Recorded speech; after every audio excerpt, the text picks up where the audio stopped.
ইসলামী দল ভালো লাগে না, তাই বুঝি জালেমের দল করবেন, সেই সুযোগ নাই। প্রয়োজনে কোরআন কায়েমের জন্য আলাদা নিজে দল বানাবেন, কোরআনের বাহিরের দল করা যাবে না। চিন্তার ভিন্নতা থাকবে, মতের ভিন্নতা থাকবে, কিন্তু কোরআনের ব্যাপারে ভিন্নতা হবে না। আমরা সবাই এক একজন এক এক দল করব, কিন্তু আল্লাহর কোরআন বাংলাদেশে লাগবে, সংসদে কোরআন পাঠাতে চাই, এই ব্যাপারে এক হওয়া দরকার আছে না? না,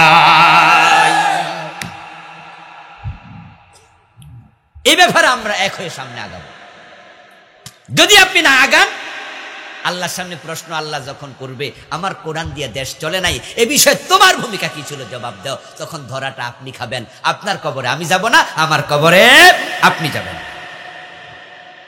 আর আমরা যারা আলেম ওলামা, আমাদের এক হওয়া লাগবে। এই দেশের জন্য এটা পরিতাপ, আলেমরা এক হচ্ছে না, বরং আলেমদেরও এক হওয়া ফরজ। আল্লাহর কাছে আলেমরা ধরা খায়া যাবে। এই দেশে যদি আলেমরা এক হয়ে যায়, তাহলে জালেমরা চুপ হতে বাধ্য হবে। আলেমরা এক হলে দিন কায়েম ঠেকানোর ক্ষমতা কোনো জালেমের থাকবে না। আজকে পৃথিবীর মুসলমানরা বড়ই দ্বিধা বিভক্ত, শতদা বিভক্ত।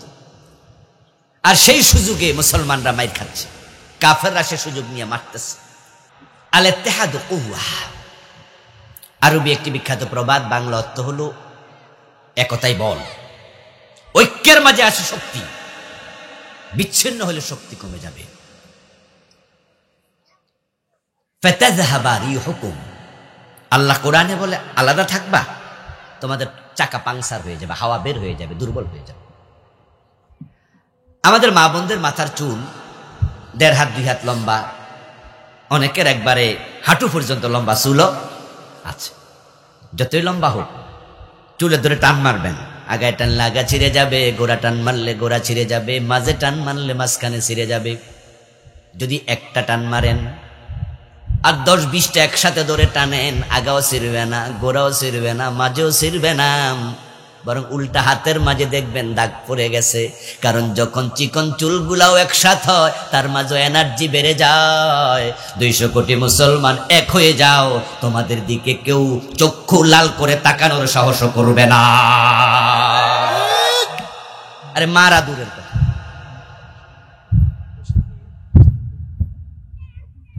বুঝি নাই কথা। আচ্ছা, আমার প্রিয় ভাই, এক না হলে বিপদ। এক না হওয়ার কারণে বিশ্বব্যাপী মাইর খাচ্ছেন। অমুক দল রে মারে, তমুক দল খুশি, অমুক হুজুর রে মারে, তমুক হুজুর খুশি। আর হেরা আস্তে আস্তে করে সবাই মারবে, আপনারেও ছাড়বে না। ডিভাইড এন্ড রুল, এ হলো শাসনের রীতি, তাদের শাসনের রীতি। কুশোর ক্ষেত, আখ ক্ষেত চেনেন তো? পাহারা দেওয়ার জন্য একজন লোক রাতের বেলা থাকে, মাসাং বানাইয়া 2-3 হাত উঁচু বানাইয়া লাঠি মাটি দিয়া হেনে শুয়ে থাকে, টসলার হাতে নিয়া, কেউ যেন রাতের বেলা আখ খাইতে চুরি করতে না পারে, শিয়াল টিয়াল যেন আইসা আখ নষ্ট না করে। একদিন বেটা মাসাঙ্গে শুয়ে শুয়ে দেখে 3 জন লোক আখ খেতে দুইটা লাঠি দাও দিয়ে আখ কাটতেছে আর গল্প করতেছে। কানে আওয়াজ আসছে, মাসাং থেকে টর্চ লাইট মারলো। এই কে তোমরা?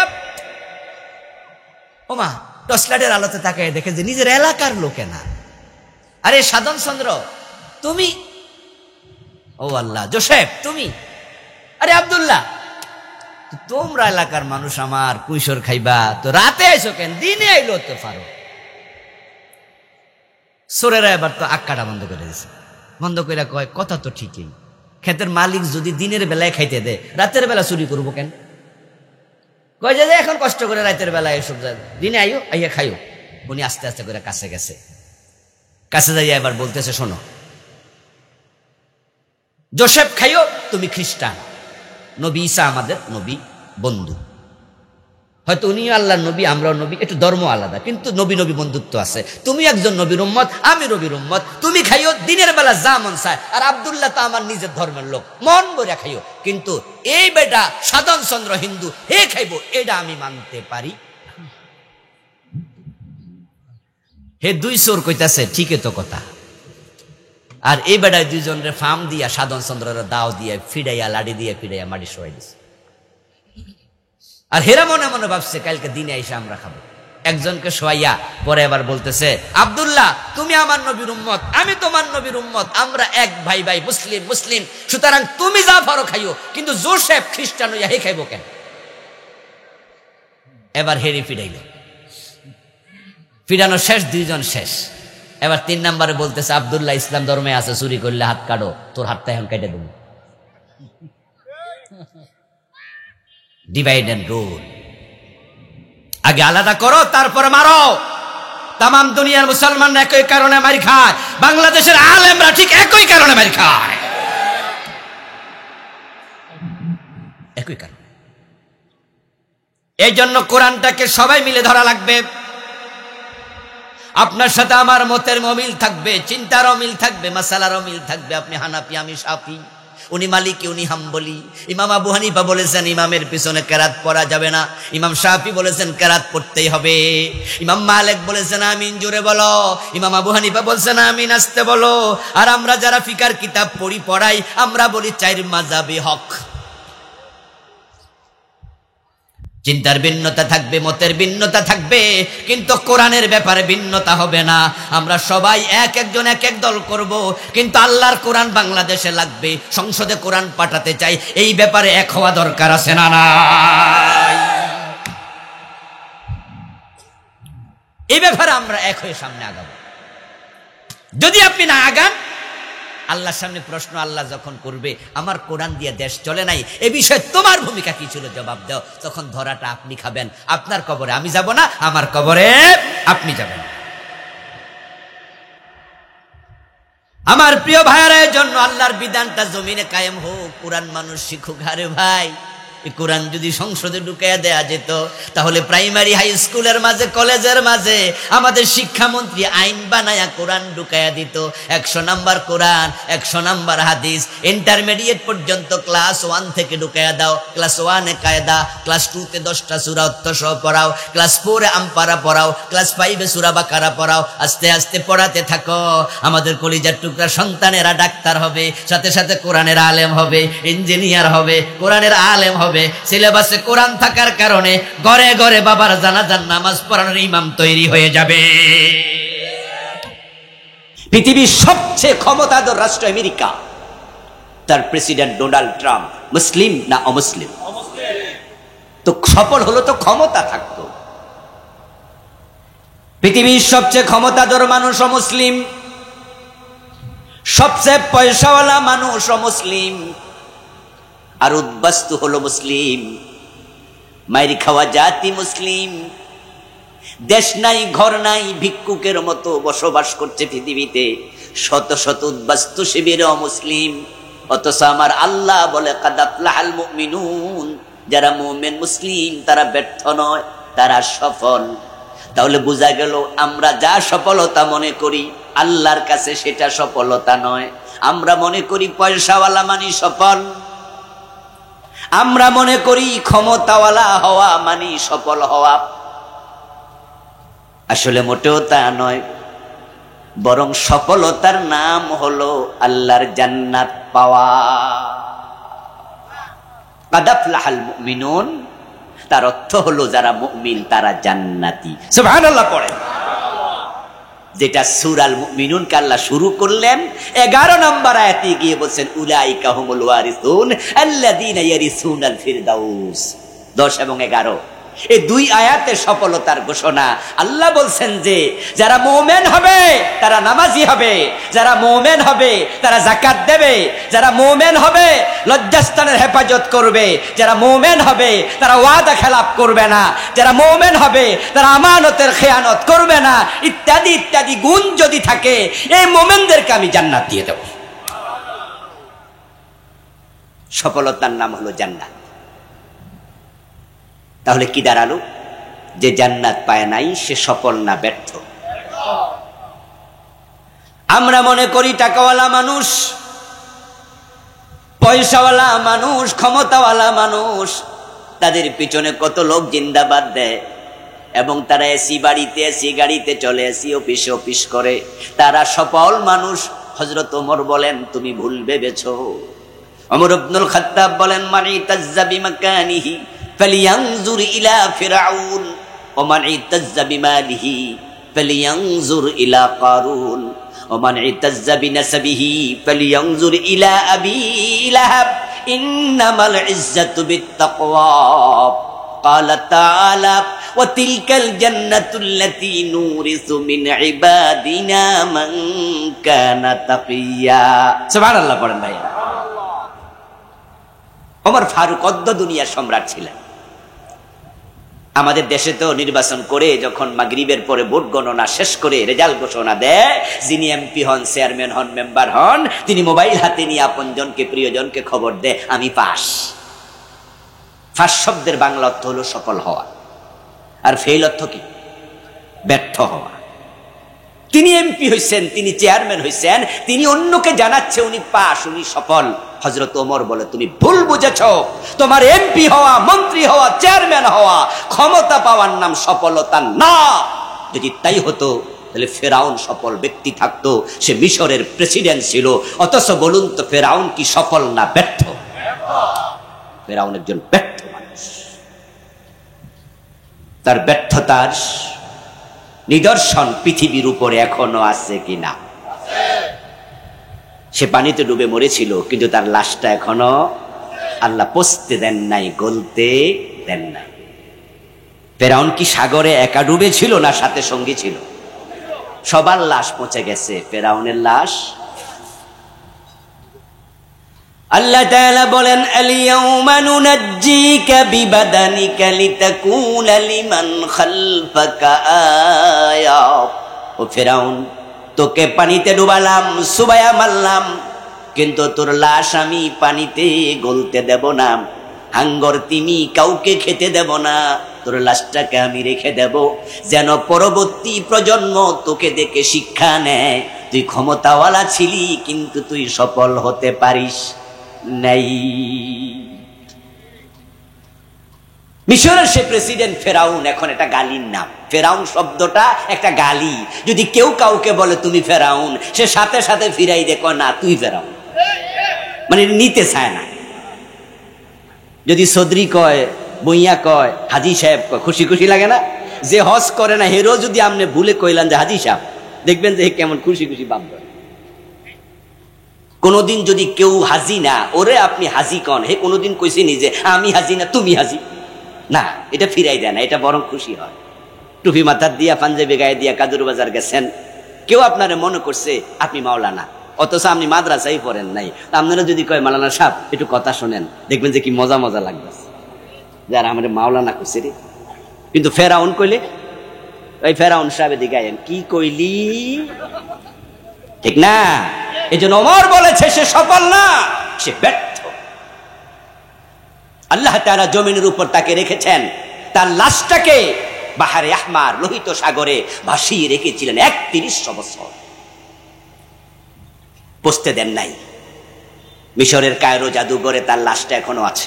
৮-১০ বছর আগে আমিও গিয়েছিলাম মিশরে, তার লাশ নিজের চোখে দেখে এসেছি, শটান শুয়ে আছে একটা বক্সের ভিতরে। এবং বাহারে আহমারের যে জায়গায় তার লাশ পাওয়া গিয়েছিল ৩১ বছর পরে, ওই জায়গাটা আমি গিয়েছিলাম। একবারে তুরে সাইনা যাওয়ার পথে কায়রো থেকে ২৫০ থেকে ৩০০ কিলোমিটার দূরে তার লাশ যে অংশে ভেসে উঠেছিল, আল্লাহ তাআলা তার লাশ পৃথিবীর উপর রেখে আমাদেরকে বুঝায়, তোমরা যারা এমপি মন্ত্রী, তোমাদের ক্ষমতা ফেরাউনের মতো হয় নাই। সে যদি ব্যর্থ হয়, তাকে যদি আমি আল্লাহ পানিতে চুবাইতে পারি, উল্টা পাল্টা চলিও না, তোমাদেরকে পানিতে চুবানোর ক্ষমতা আল্লাহর আছে না নাই?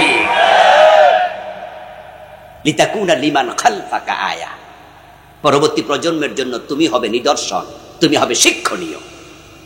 আসলে ফেরাউনের ডুবে যাওয়ার মাঝে আমাদের জন্য অনেক শিক্ষা আছে। কোরআন কোন ইতিহাসের কিতাব নয়, কিন্তু কোরআন ইতিহাসের আলোচনা আছে না? ফাতাবিরু ইয়া উলিল আলবাব, ফাতাবিরু ইয়া উলিল আবসার। কোরআনে আল্লাহ বিভিন্ন স্টাইলে বলেছে, ও জ্ঞানীরা, ও জ্ঞানীরা, চিন্তাশীলেরা, এই কাহিনী থেকে শিক্ষা গ্রহণ করো। আপনাদের কাছে আমি জানতে চাই প্রিয় ভাইয়েরা, ফেরাউন যখন পানিতে ডুবলো তখন কি সে ক্ষমতায় ছিল না পদত্যাগ করছিল? ঘুমে ছিল না সজাগ ছিল? একা ছিল না সৈন্য ছিল? দেখেন আল্লাহর কুদরত, দেখেন সজাগ রেখে, ক্ষমতায় রেখে, যে সৈন্যরা তাকে বাঁচাতে চায়, চারদিকে এসএসএফ রাখে, বডিগার্ড রাখে, তাদেরকে সাথে নিয়েছিল। আল্লাহ তাদেরকে সত্য পানিতে ডুবাইয়া আমাদেরকে বুঝায়, আমি যখন ধরি কোন বডিগার্ড তোরে বাঁচাইতে পারবে না।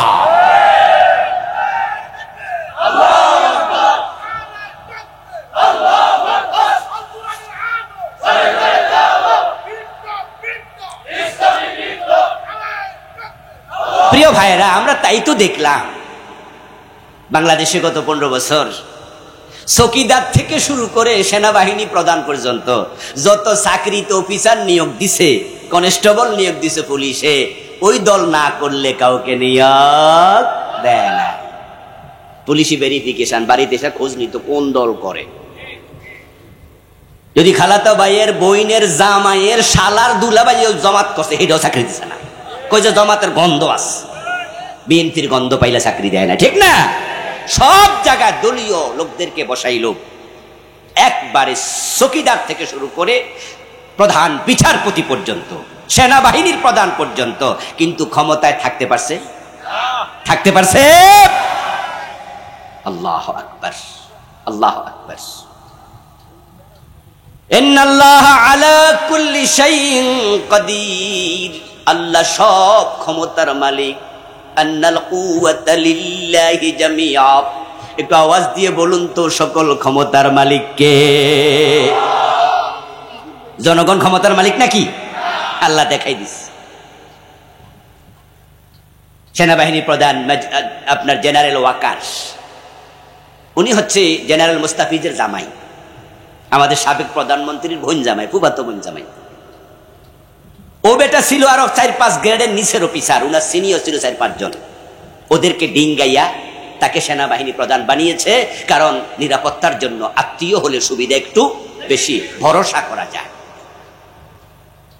সিনিয়রদেরকে ডিঙ্গাইয়া জুনিয়রকে প্রধান বানানো হলো, এবং তারা ঘোষণা করেছিল ভিশন 2041, 2041। কিন্তু আসমানের মালিক বলে না, জেনারেল ওয়াকার যাইয়া তোর বোনেরে কইয়া দে 41 সন দূরের কথা, 45 মিনিট নাই। হযরত ওমর বলছেন ক্ষমতার সাথে সফলতার সম্পর্ক নাই। তাহলে ওমরের কথা ধরে আমরা একটা বিষয় বুঝলাম, এমপি হওয়া, মন্ত্রী হওয়া, চেয়ারম্যান মেম্বার হওয়ার নাম সফলতা না। এবার যারা পয়সাওয়ালা মানুষ তাদের দিকে আসেন। ওমর বলছে মানি তাজ্জা বিমালিহি, যে ব্যক্তি পয়সাওয়ালা হইয়া মনে করে আমি সফল, আমি সম্মানিত, ফালিয়ানজুর ইলা কারুন, ফারুক আজম ওমর বলে সে যেন কারুনের দিকে তাকায়। কারুনের নাম আপনারা শুনেছেন? আহারে, পৃথিবীতে এর চেয়ে ধনী মানুষ খুব কম ছিল। সূরাতুল কাসাসে আল্লাহ তাআলা কারুন প্রসঙ্গে আলোচনা করতে গিয়ে বলেছেন, ওয়া আতাইনাহু মিনাল কুনুজ, আমি কারুনকে গুপ্তধনের ভান্ডারগুলো খুলে দিয়েছিলাম। সূরাতুল কাসাসে আল্লাহ বলেন কারুন এত পয়সাওয়ালা ছিল যে তার লকার, আলমিরা, টাকা রাখার যে বক্স, এগুলোর যে চাবি ছিল, তালা ছিল, ওই তালার চাবি বহন করার জন্য একদল লোক নিয়োগ দিয়েছিল। এত বেশি চাবি ছিল, চাবির ভারে তাদের গর্দান নুয়ে যেত। এবার বলুন তো, সে কারুন কি সফল না ব্যর্থ? আল্লাহ তার টাকা পয়সা, ধন সম্পদ সব সহ মাটির নিচে ধসে। কারুনের বাড়ি ছিল যে জেলায়, সে জেলার নাম ফাইয়ুম। সেটাও কায়রো থেকে 350-400 কিলোমিটার কম বেশি দূরে। আমি কারুনের সেই অংশ দেখতেও গিয়েছিলাম। দেখি বিশাল এক সমুদ্রের মতো জলাশয়, নর্দমার মতো পানি। আজহার বিশ্ববিদ্যালয়ের 3 জন ছাত্র, 3-4 জন আমার সাথে গিয়েছিল। তাদেরকে নিয়ে ঘুরতে গিয়ে দেখি ওই জলাশয়ে কিছু নৌকা ওই এলাকার মানুষরা চালাচ্ছে, টুরিস্টদেরকে ঘোরায়। তা আমি ওদেরকে বললাম যে ভাই, এত বড় জলাশয়, এত বড় সমুদ্রের মতো, ওই পার দেখা যায় না, ওইটা কত দূর একটু বলো তো। জিজ্ঞাসা করার পরে বুড়া এক নৌকাওয়ালা বলল, ওই পার কত দূর আমিও জানি না, জীবনে যাই নাই। এই সবটা হচ্ছে কারুনের নিজের সম্পত্তি, তার চারণ ক্ষেত্র, তার মিল, তার ইন্ডাস্ট্রি, তার জায়গা জমিন সব আল্লাহ সবটা সহ একসাথে মাটির নিচে ধসে দিচ্ছে। আপনার পয়সা আপনাকে বাঁচাতে পারবে না, পয়সাতে বাঁচাতে পারে না। সেটা তো আমরা বাংলাদেশের দরবেশ দেখেছি, দাড়ি কামাইয়া বাঁচতে পারে নাই, পালাতে পারে নাই। এ সালমান এফ রহমান বাংলাদেশের ব্যাংকগুলোকে তলাবিহীন চুরি বানিয়ে দিয়েছে। সম্পদ আপনাকে আল্লাহর আযাব থেকে বাঁচাতে পারবে না। সফলতার নাম টাকা নয়, সফলতার নাম ক্ষমতা নয়। তাহলে সফলতা কোথায়? সফলতা আছে তাকান হযরত বেলালের দিকে। বেলাল হচ্ছে সফল। ইন্নামাল ইজ্জাতু বিত্তাকওয়া। ফারুক আযম বলেন, তাহলে তুমি সফল যদি হতে চাও, তাহলে তাকওয়ার মাঝে সফলতা আছে, ঈমানের মাঝে সফলতা আছে। যার ঈমান আছে, তাকওয়া আছে, আমার রব বলেন ওয়াতিলকাল জান্নাতুল্লাতী নুরিসু মিন ইবাদিনা মান কানা তাকিয়া। যারা মুত্তাকি হয় আমি আল্লাহ তাদের জন্য জান্নাত বানাইছি। মুমিন মুত্তাকি জান্নাত পাবে। জান্নাত পাওয়ার নাম সফলতা। হযরত বেলাল সে অর্থে সবচেয়ে সফল মানুষ। উনার হাতে কি ফেরাউনের মতো ক্ষমতা ছিল? উনি তো ছিলেন একবারে ক্ষমতাহীন একজন মানুষ। উনি ছিলেন দাস। উনার বাবা ছিল দাস, উনার দাদাও ছিল দাস। ওই ইথিওপিয়ার মানুষ, দাসের ঘরের দাস, গোলামের ঘরের গোলাম, বাপ চাচা সব গোলাম। এবং এত গরিব ছিলেন যে হযরত বেলাল রাদিয়াল্লাহু তাআলা আনহু থাকার মতো কোনো ঘর ছিল না। উনি থাকতেন মসজিদে নববীর বারান্দায়। রাসূলুল্লাহ 70 জনের মতো সাহাবী মসজিদে নববীর বারান্দায় বসবাস করছেন, যাদেরকে বলা হতো আহলে সুফফা। হযরত বেলাল তাদের একজন। থাকার জন্য ঘর নাই, খাওয়ার জন্য খাবার নাই। হযরত বেলালের টাকা নাই, পয়সা নাই, ক্ষমতা নাই। কিন্তু আমরা সবাই জানি বেলাল কি ব্যর্থ না সফল? সবাই বলুন না, বেলাল ব্যর্থ না সফল? তো টাকা পয়সা তো নাই, কেমনে সফল? আমার রাসূল মেরাজ থেকে ফিরে এসে বলেন, বেলাল আমি মেরাজের রাতে জান্নাতে ঢুকেছি, আমার আগে আগে তোমার পায়ের শব্দ শুনেছি। বেলাল রাদিয়াল্লাহু তাআলা আনহু দুনিয়া থাকতে জান্নাত পেয়ে গেছে। তাহলে জান্নাত পাইলে সফল হওয়া যায়, ঠিক না? সফলতার নাম জান্নাত। আমরা সবাই জান্নাত পেতে চাই, কিন্তু জান্নাত চাইলে পাওয়া যায় না। যদি জান্নাত চাইলে পাওয়া যেত তাহলে হিন্দুরাও জান্নাত পাইত। কারণ আমরা এমন হিন্দুকেও চিনি যারা নিজের দোকানের মাঝে মরা বাবার ছবি টানাইয়া ছবির মাঝে লিখে দেয় স্বর্গীয় দুলাল চন্দ্র ভৌমিক, স্বর্গীয় অমক, স্বর্গীয় তমক। এমন লেখা কি আপনাদের নজরে পড়ে নাই? এই মুন্সিবাজার গেল হয়তো পাবেন। স্বর্গীয় শব্দের অর্থ কি? জান্নাতি, বেহেশতি। স্বর্গে যাবে না গেছে। স্বর্গীয় অর্থ হলো সে স্বর্গে অলরেডি গেছে, আর ফোলা দোকানদারি করতেছে। মানে বাবারে স্বর্গে পাঠাইয়া ছেলে দোকানদারি করতেছে। আবু বকর জান্নাতি, হযরত ওমর বেহেশতি। দুইজন কি দুই দেশে? জিনিস তো একটাই নাকি? আরবিতে বলে কি? জান্নাত। বাংলায় বলে বাগান, ইংরেজিতে বলে হেভেন, ফার্সিতে বলে বেহেশত। সংস্কৃতি শব্দ হলো স্বর্গ। কেউ বলে লাউ, কেউ বলে কদু, কেউ বলে বউ, কেউ বলে বধূ, কেউ বলে আনন্দ, কেউ বলে ফুর্তি। তারা বলেছিল ভাস্কর্য, আমরা বলেছি সেটাই হলো মূর্তি। মনে আছে তো? ওদেরকে আমরা বলেছি মূর্তি বানাইও না, মূর্তি বানাইও না।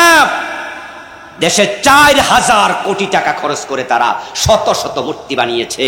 বঙ্গবন্ধুর মূর্তি, অমুকের মূর্তি, তমুকের মূর্তি। আমরা বলেছি মুসলমানের দেশে মূর্তি বানাইও না। ইব্রাহিম মূর্তি ভেঙেছে, আমরা ইব্রাহিমের সন্তান। মুসলমান শাহজালালের দেশ, এই বাংলাদেশের মুসলমান মূর্তির বাংলাদেশ দেখতে চায় না। এটা করোনা। তারা কথা শোনে নাই। তারা বলেছে হুজুর আপনারা বোঝেন না, আমরা ভাস্কর্য বানাইতেছি। ওরা বলেছে এটা ভাস্কর্য। নারায়ণগঞ্জের এমপি শামীম ওসমান, সে তার এক বক্তৃতায় বলেছিল, হুজুররা আমাদেরকে ইসলাম শিখায়, আমরা কি ইসলাম বুঝি না? আমরা মূর্তি বানাই না, আমরা ভাস্কর্য বানাই।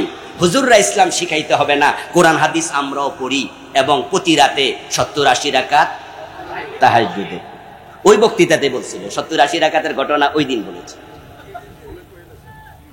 যে হুজুররা বলছে আমরা মূর্তি বানাচ্ছি। না না, মূর্তি বানাই, আমরা ভাস্কর্য বানাই। আহারে, মনে হয় যেন সে কানারে হাইকোর্ট দেখাচ্ছে।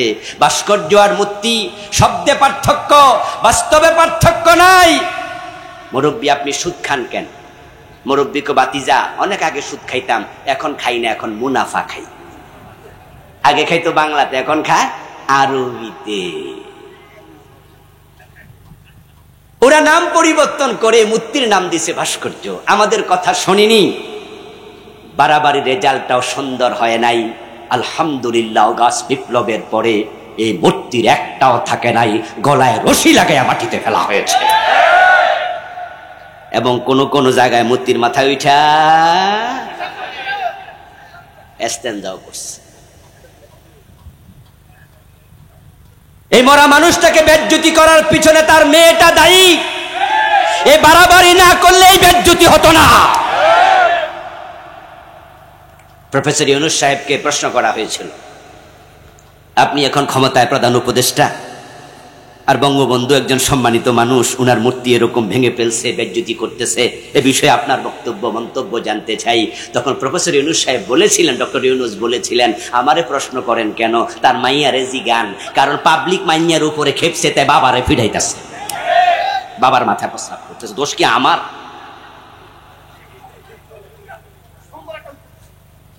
আপনাদের কাছে আমার জিজ্ঞাসা, হযরত শাহজালাল কি মূর্তি বানাইছে না ভাঙছে? ইব্রাহিম আলাইহিস সালাম বানাইছে না ভাঙছে? মক্কা বিজয়ের পর প্রিয় নবীজি মক্কায় রক্ষিত 360টি মূর্তি রেখেছেন না সরাইছেন? মুসলমানের কাজ কি মূর্তি বানানো না সরানো? আর 15টা বছর তারা সরাইছে না বানাইছে? এরপরও তারা এসে আমাদেরকে বলে আমরা ইসলামকে ভালোবাসি। এই জালেমগুলো সারা দেশে 500-600 মসজিদ বানিয়েছে। ওই মসজিদ বানিয়ে আমাদেরকে ধোঁকা দিতে চেয়েছে, তারা বুঝাতে চেয়েছে তারা ইসলামকে ভালোবাসে। তারা আমাদের ভোট পাওয়ার জন্য মসজিদ বানাইছে, আর ইন্ডিয়া সাপোর্ট পাওয়ার জন্য মাদ্রাসার বইয়ের ভিতরে মন্দির ঢুকাইয়া দিছে। 2024-এর বই।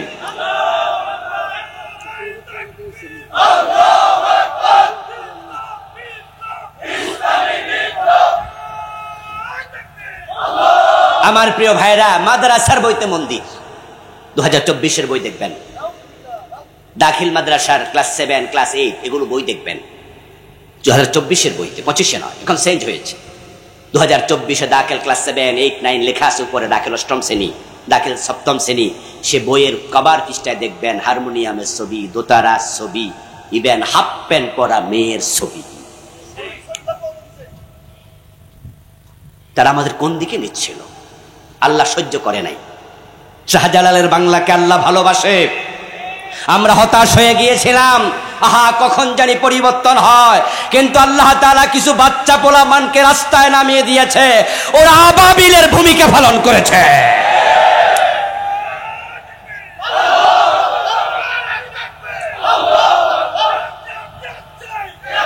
আমার প্রিয় ভাইরা, আলহামদুলিল্লাহ, সফলতার নাম জান্নাত, ক্ষমতা নয়। হযরত বেলাল জান্নাত পেয়েছে, তাই গরিব হওয়ার পরও তিনি সফল। ফেরাউন জাহান্নামী, প্রেসিডেন্ট হওয়ার পরেও এখন সফল কারা হবে? আল মুমিনুন, প্রথমটাই হলো যারা মুমিন। এর মানে দাঁড়ালো যার ঈমান নাই জান্নাত পাওয়ার কোনো সম্ভাবনাই নাই। ঈমান যদি না থাকে মুমিন বলার কোনো সুযোগ আর নাই। এখন আমরা যারা এখানে আছি, আমরা সকলে মুমিন কিনা আত্মসমালোচনা দরকার।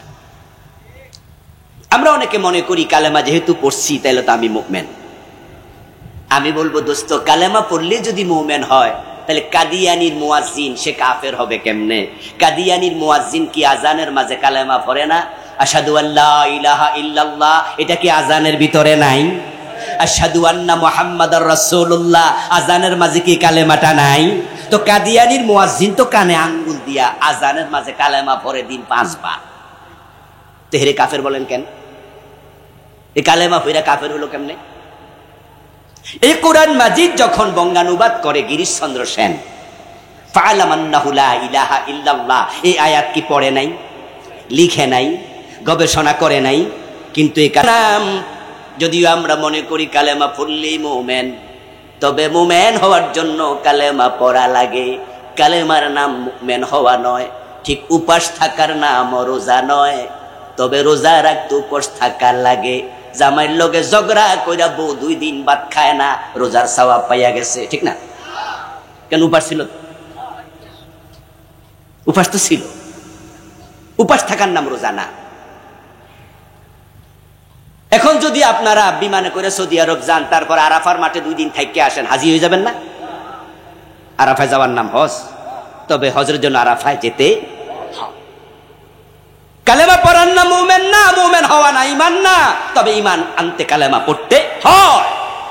উপাস থাকার নাম রোজা না, তবে রোজা রাখতে উপাস থাকতে হয়। ঈমান হচ্ছে হুয়া তাসদীকু বিন-নবী সাল্লাল্লাহু আলাইহি ওয়াসাল্লাম বিমা জাআ বিহি মিন ইনদিল্লাহ, আল্লাহর পক্ষ থেকে নবী মুহাম্মদুর রাসূলুল্লাহ সাল্লাল্লাহু আলাইহি ওয়াসাল্লাম যা নিয়ে এসেছেন সবটা বিশ্বাস করার নাম ঈমান। আদাফলাহাল মুমিনুন, মুমিন হবেন তো তখন সফল। কাদিয়ানি ঝামেলা ফাঁকাইলো কোথায়? রাসূল যাহা নিয়ে এসেছিলেন এই কিতাবের মাঝে নবী মুহাম্মদ শেষ নবী, এই কথাটা আছে না নাই? কিন্তু কাদিয়ানিরা এই কথাটা নেয় নাই। অথচ ঈমানের শর্ত হচ্ছে কোরআনে যা আছে সবটাই বিশ্বাস করতেই। আমার প্রিয় ভাইয়েরা, কাদিয়ানিরা একটা জিনিসে ঝামেলা করে ফেলল। আল্লাহ যা বলে সেখানে কোনো প্রশ্ন করা যায় না। আল্লাহ যা বলেন, রাসূল যা বলেন, সেখানে কোনো সন্দেহ করা যায় না। আল্লাহ এবং রাসূল যা বলেন সেটা মানতে কোনো দ্বিধা করা যায় না। ওয়া তাসদীক বিন নবী বিমা জাআ বিহি মিন ইনদিল্লাহ, তিনি যা নিয়ে আসছেন কোনো প্রশ্ন ছাড়া বিশ্বাস করতে হবে, মেনে নিতে হবে, গ্রহণ করতে হবে। কাদিয়ানিরা নামাজ মানলো, রোজা মানলো, হজ মানলো, যাকাত মানলো, সব মানলো, কিন্তু নবী মুহাম্মদকে শেষ নবী মানে না, ঈমান শেষ। এখন সফল মানুষের তালিকায় কাদিয়ানীদের নাম নাই, অথচ তারা 5 ওয়াক্ত নামাজি। কাদিয়ানীদের মাঝে 5 ওয়াক্ত নামাজি আছে না? قال رسول الله صلى الله عليه وسلم ياتي على الناس زمان يجتمعون في المساجد ليس فيهم مؤمن, এমন একটা জামানা আসবে যে জামানার মানুষগুলো মসজিদে জামাতের সাথে নামাজ পড়বে, অথচ একটারও ঈমান থাকবে না। কারণ তারা কোরআনের কিছু নেবে, কিছু নেবে না। কাদিয়ানি সব নিছে, শেষ নবী শব্দটা নবী মুহাম্মদের জন্য নেয় না, এটা অন্যের জন্য দিয়ে দিছে। ওরা বলে গোলাম আহমদ কাদিয়ান নবী, নাউজুবিল্লাহ পড়েন। গোলাম আহমদ কাদিয়ানের জন্ম 1835 সালে, তাহলে আজ থেকে প্রায় 250 বছর আগে। তো 1835 সনে গোলাম আহমদ কাদিয়ান জন্ম নিল, তারপরে বেটা যৌবনে পদার্পণ করলো, হঠাৎ করে একদিন নিজেকে নবী দাবি করলো। অথচ 1450 বছর আগে আল্লাহ কোরআনে বলছে খাতামান নবিয়্যিন, নবী মুহাম্মদ উনি শেষ নবী। সুতরাং 1450 বছর পরে, 1300 বছর পরে আইসা ও নবী দাবি করার সাথে সাথে কোরআনের ওই অংশ গ্রহণ করে নাই, তার ঈমান শেষ। যারা গোলাম আহমদ কাদিয়ানকে নবী হিসাবে গ্রহণ করলো তাদেরও ঈমান শেষ। প্রশ্ন হতে পারে বাকিটা যে মানলো, আর এটুকু নয় মানলো না, বাকিটা তো মানলো। উত্তর হলো কোরআন থেকে যদি এক অক্ষরও বাদ দেয় বাকিটা মাইনা কোনো লাভ নাই। অঙ্কের মতো 10 লাইনের অঙ্ক, 9 লাইন ঠিক লিখছেন, 1 লাইন ভুল লিখছেন, 10-এ কত পাবেন? কথা বলে না ভাইয়েরা, বলেন না কত? কেউ লেখে নাই, সে কত? ইয়েস, কোরআন যে একটুকুও মানে না, হিন্দু, বৌদ্ধ, খ্রিস্টান, তারা কাফের। যদি কেউ 15 পারা মানে, 15 পারা না মানে, সেও কাফের। কেউ যদি 29 পারা মানে, 1 পারা না মানে, সেও কাফের। যদি কেউ 1 অক্ষর না মানে, সেও কি কাফের। ইবলিস শয়তান মোমেন না কাফের? সে আল্লাহর কয়টা আইন মানে নাই? মাত্র একটা। এই আইনটা অমান্য করার আগে ইবলিস কি মুমিন ছিল না কাফের ছিল? কাফের ছিল। বরং সে এমন বড় আবেদ ছিল, ইবাদত করতে করতে কোন কোন আলেম বলেন সে ফেরেশতাদের ওস্তাদের মর্যাদা পেয়েছে, মুআল্লিমুল মালাইকা হয়ে গেছে। আপনাদের কাছে আমি একটা জিনিস জানবো, দেখি উত্তর কতটুকু সহি হয়। ইবলিস কি ফেরেশতা নাকি জিন? সুবহানাল্লাহ, সকলের উত্তর সঠিক হয়ে গেল। দুই এক জায়গায় ফেঁসও লাগে, দেখি কেউ কেউ ফেরেশতাও মনে করে। ইবলিস কানা মিনাল জিন, কোরআনে আল্লাহ ইবলিসের পরিচয় দিয়েছে সে জিন জাতির সদস্য। অথচ আদম আলাইহিস সালামকে আল্লাহ যেখানে বানালেন, বানানোর আগে এবং পরে যে কথোপকথন হলো সেটা কি জিনদের সাথে হলো না ফেরেশতাদের সাথে? তো সেখানে ইবলিস গেল কেন? এর উত্তর কি? إذا قال ربك للملائكة إني جاعل في الأرض خليفة। ও নবী, আপনি স্মরণ করুন যখন আপনার রব ফেরেশতাদেরকে বলল আমি জমিনে খলিফা বানাতে চাই, এখানে আল্লাহর কথা কি জিনের সাথে না ফেরেশতার সাথে? ইবলিস কি ফেরেশতা না জিন? তো বেড়া তো হিয়ানা থাকারই কথা না। আল্লাহ আদমকে বানালেন, এবার ওয়াইজ কুলনা লিল মালাইকাতি ইসজুদু লিআদম, আমি বললাম ও ফেরেশতারা তোমরা আদমকে সিজদা করো। এখানেও কথা চলছে কার সাথে? তো জিন এলো করতে। উত্তর হলো সে জিন ছিল, তবে ইবাদত করতে করতে এত উপরে উঠছে এখন সে ফেরেশতাদের সাথে একসাথেই থাকে। কিন্তু সম্মানিত আজাজিল ইবাদত করতে করতে যে মুআল্লিমুল মালাইকা হলো, আল্লাহ যখন বললেন আদম রে কেন সিজদা করলা না, তখন সে যদি সরি বলতো ইজ্জত কমতো না, অপমান হতো না, ঈমান যেত না, সম্মানের জায়গায় থাকতো।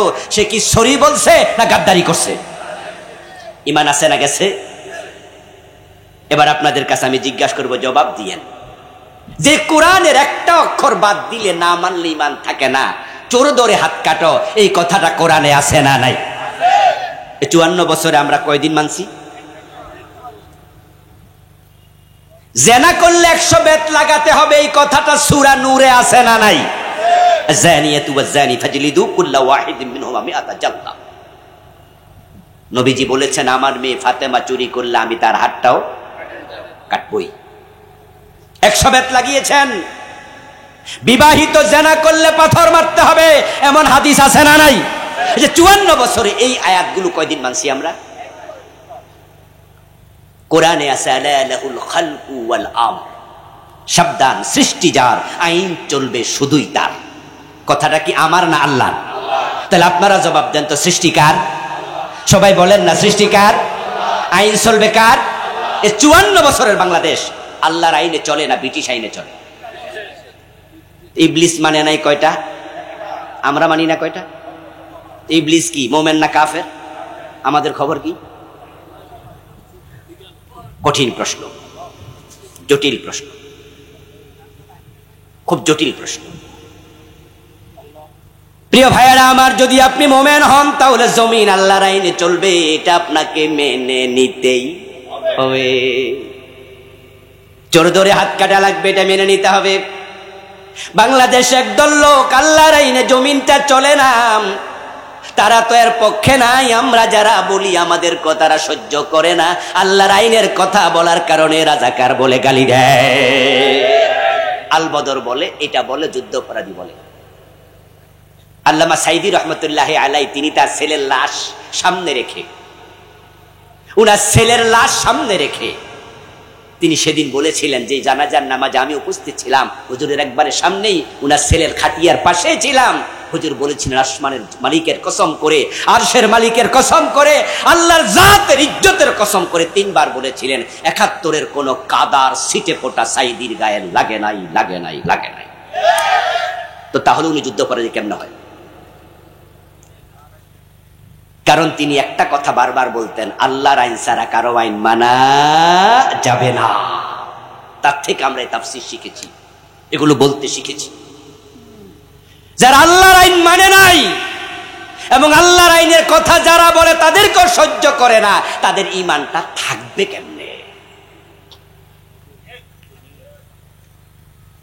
প্রিয় ভাইয়েরা আমার, আজকের ওয়াজের কারণে বাংলাদেশ ইসলাম কায়েম হয়ে যাবে, 14 গ্রাম ইসলাম কায়েম হয়ে যাবে তা নয়। এ বিষয়টা সহজ নয়, অনেক লম্বা জটিল প্রসেস। আল্লাহর আইন কবে আসবে আমরা জানি না, তবে কথাগুলো এর জন্যই বলি যেন আমরা কেউ বেঈমান হয়ে মরা না লাগে। কারণ যদি আপনি ইমানদারের তালিকায় না থাকেন, জান্নাত পাওয়ার কোনো সম্ভাবনা নাই, শেষ। কুফর করলে ঈমান চলে যায়, শিরিক করলে ঈমান চলে যায়, নেফাক ইতিকাদি করলে ঈমান চলে যায়। এই তিনটি বিষয় আমার লেখা বই আছে। আমি শিরিক নিয়ে আলাদা লিখেছি, কুফর নিয়ে লিখেছি, নেফাক নিয়ে লিখেছি। এখন যদি আপনি মুমিন হন, তাহলে আপনার ঈমানের পরিচয় কি টুপি, দাড়ি, পাজামা, পাঞ্জাবি? উত্তর হলো নো। কারণ টুপি মহাত্মা গান্ধীর মাথায়ও ছিল। মিস্টার গান্ধী একটা টুপি মাথায় দিত, যে গান্ধীটা, যে টুপিটার নামে কি টুপি? গান্ধী টুপি। আজ থেকে কয়েক বছর আগে দিল্লিতে যেই মেয়র ছিল তার নাম ছিল কেজরিওয়াল। আপনারা গুগলে সার্চ করুন, দেখবেন যে কেজরিওয়ালের মাথার মাঝে টুপি আছে। হিমালয় পর্বত দেখার জন্য নেপাল গিয়েছিলাম। নেপালে গিয়ে আমি এত বেশি টুপি দোকান পেয়েছি যেটা সৌদি আরবও পাই নাই। নেপাল শহরের রাস্তায় মোড়ে মোড়ে টুপি দোকান, তাসবির দোকান। অথচ পৃথিবীতে একমাত্র হিন্দু রাষ্ট্রের নাম হলো নেপাল। সবচেয়ে বেশি হিন্দু যেই দেশে আনুপাতিক হারে সেটা হলো নেপাল। ওই নেপালে টুপি কেন? পরে দেখি যে প্রায় হিন্দুর মাথায় টুপি, কিস্তি টাইপের টুপি পরে। এবার বলুন তো, দাড়ি যদি ঈমানের লক্ষণ হতো, ঈমান আছে কিনা তা বোঝা যেত। রবীন্দ্রনাথের মুখে দাড়ি আছে না নাই? আমার সে ছোট না বড়? অনেক বড়। তাহলে ঈমান যে আছে বুঝবেন কিভাবে? সূরা আল মুমিনুনের 2য় আয়াত, ওয়াল্লাযীনা হুম ফি সালাতিহিম খাশিউন। ঈমান কার আছে কার নাই তার প্রমাণ হচ্ছে শুধু নামাজ। টুপি, দাড়ি, পাজামা, পাঞ্জাবি এগুলো সুন্নাহ লাগবে, কিন্তু এগুলো হিন্দুদের মাথায় পাগড়ি থাকে, টুপি থাকে। মনমোহন সিং এর মাথায় পাগড়ি নাই? মুসলিম? মুসলিম নয়। ওয়াল্লাযীনা হুম ফি সালাতিহিম খাশিউন। ঈমান আছে না নাই তার পরিচয় হলো নামাজ। মুমিন যারা সফল তারা নামাজে হবে বিনয়ী। রাসূলুল্লাহ বলেন, মান তারাকা সালাতাম মুতাআম্মিদান ফাকাদ কাফারা। যে ব্যক্তি ইচ্ছা করে নামাজ ছেড়ে দেয় তার ঈমান আর থাকে না, সে কুফরি করলো। সহিহ মুসলিমে আছে, قال رسول الله صلى الله عليه وسلم بين المرء وبين الشرك والكفر ترك الصلاة। একজন ব্যক্তি মুমিন হলো না মুশরিক হলো, তার প্রমাণ হলো নামাজ ছেড়ে দেয়া। যে নামাজ ছেড়ে দেয় ঈমানদার দাবি করার কোনো অধিকার আর নাই। অথচ আমাদের নিজের ঘরের মাঝে বেনামাজি আছে, কারো কারো আছে কিনা? বাবা নামাজি, ছেলে বেনামাজি, সে বেঈমান। রাসূলুল্লাহ সাহাবারা কোন ব্যক্তি যখন নামাজ ছেড়ে দিত তাকে আর মুমিন মনে করতেন না। দেহের মাঝে মাথা যেমন, ইসলামের মাঝে নামাজ তেমন। দেহ থেকে মাথা আলাদা হলে দেহ বাঁচে না। কোন ব্যক্তি নামাজ ছেড়ে দিলে ঈমান আর বাঁচবে না।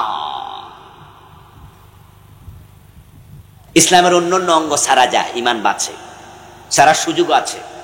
ইসলামের খুঁটি হলো 5টা। তার মাঝে প্রথম খুঁটি ঈমান, এটা দেখা যায় না, এটা কলবে থাকে। তার পরিচয় নামাজ। এরপরে হচ্ছে যাকাত। যারা গরিব মুসলমান তাদের উপর কি যাকাত ফরজ হয়? যাকাত ছাড়াও ঈমান থাকে, গরিব মুসলমান। যারা গরিব মুসলমান তাদের উপর হজ ফরজ হয়, হজ না কইরা মুমিন থাকে, গরিব মুসলমান। এই যে রোজা গেল, আমাদের কাছে বিভিন্ন জন মাসালা জানার জন্য আসে, হুজুর আমার দাদার বয়স 85 বছর, 90 বছর, দাদা তো রোজা রাখতে পারে না, কি করব? আমরা তখন মাসালা দেই, যারা রোজা রাখার সক্ষমতা নাই, সামর্থ্য নাই, ফিদিয়াতুন তুআমু মিসকিন। কোরআনে আল্লাহ তাআলা বলছেন তারা রোজা না রেখে একজন মিসকিনকে 2 বেলার খাবারের টাকা অথবা খাবার দিলে রোজা রাখা লাগবে না, এটার নাম ফিদিয়া। রোজা ছাড়াও চলে, অসুস্থ, ফিদিয়া দিলেন, ঈমান বাঁচলো। যাকাত ছাড়া চলে, গরিব, যাকাত না দিলে ঈমান বাঁচলো। গরিব মানুষ, হজ ফরজ নাম, হজ না করো ঈমান বাঁচলো। কিন্তু নামাজের দিকে তাকান, গরিব হলো ফরজ, ধনী হলেও ফরজ, সুস্থ হলেও ফরজ, অসুস্থ হলেও ফরজ। নামাজ এমন এক ফরজ বিধান যেটা মাফের কোনো সিস্টেম নাই। এত অসুস্থ, দাঁড়ানোর ক্ষমতা নাই, ইসলাম বলে বসে পড়ো। যদি বলেন বসে থাকতে পারি না, নামাজ মাফ না, শুয়ে পড়ো।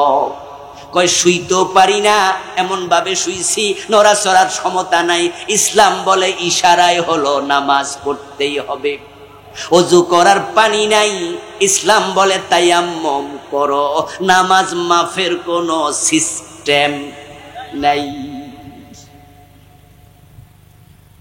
দেহের মাঝে মাথার মতো আর কি, হাতের মাঝে ক্যান্সার হয়েছে, আঙ্গুলে ইনফেকশন হয়েছে, সেখান থেকে ক্যান্সার।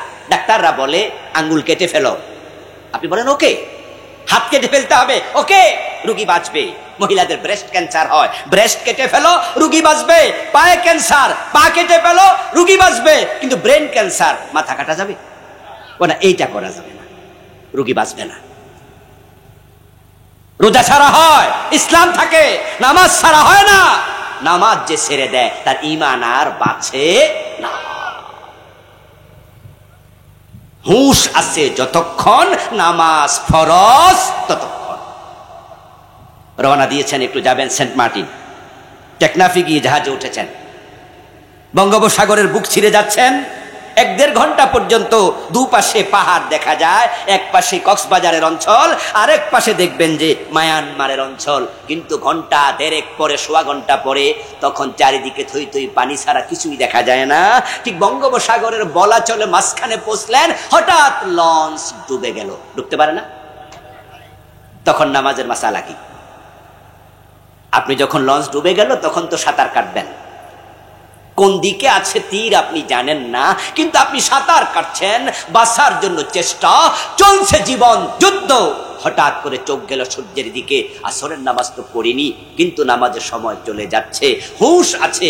মাসআলা হলো হুঁশ আছে যতক্ষণ, নামাজ ফরজ ততক্ষণ। তখন সাঁতার কাটতে কাটতে ইশারায় হলো আসর করতে হবে, তখনও মাফ নাই।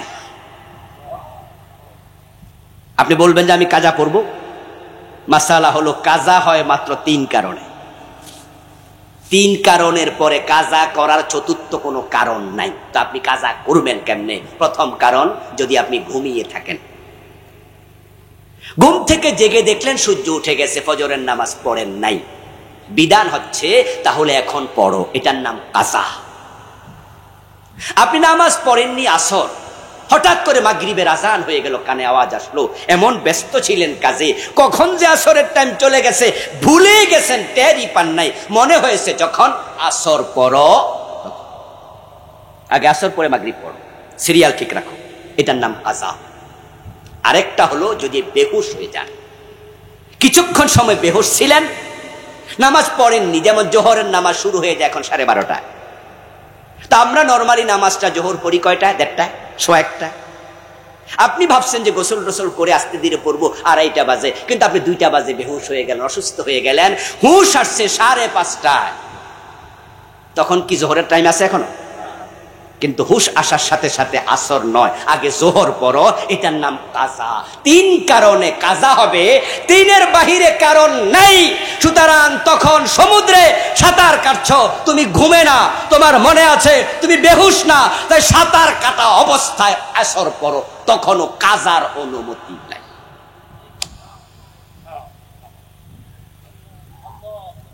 নবীজি ইন্তেকালের সময় যে কথাটা বলে ইন্তেকাল করেছেন সেটা ছিল আসসালাত আসসালাত ওয়া মা মালাকাত আইমানুকুম, নামাজ নামাজ নামাজ নামাজ।